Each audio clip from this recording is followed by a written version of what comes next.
আল্লাহ তাআলা বলেন, আল-ইয়াউমা আকমালতু লাকুম দীনাকুম ওয়া আতমামতু আলাইকুম নি'মাতি ওয়া রাদিতু লাকুমুল ইসলাম দীনা।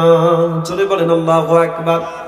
এই আয়াতে কারিমাটি আল্লাহ সুবহানাহু ওয়া তাআলা নবীজির বিদায় হজের দিনে নাজিল করেছিলেন। জোরে বলেন সুবহানাল্লাহ। আল্লাহ বলেন, আল-ইয়াউমা আকমালতু লাকুম দীনাকুম ওয়া আতমামতু আলাইকুম নি'মাতি।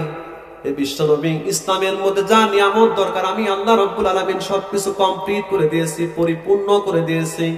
মানুষের ব্যক্তিগত জীবন থেকে পারিবারিক জীবন, পারিবারিক জীবন থেকে সামাজিক জীবন, সামাজিক জীবন থেকে অর্থনৈতিক জীবন, রাজনৈতিক জীবন, আন্তর্জাতিক জীবন পর্যন্ত আল্লাহ রাব্বুল আলামিন ইসলামের মধ্যে সবকিছু খুলে খুলে বর্ণনা করে দিয়েছেন। জোরে বলেন সুবহানাল্লাহ।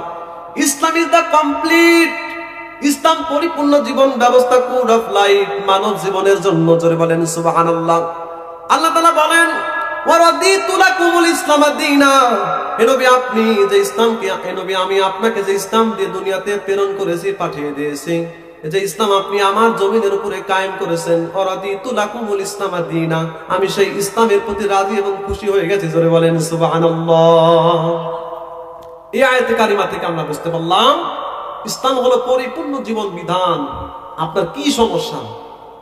সব সমস্যার সমাধান দিতে পারে আল কোরআন।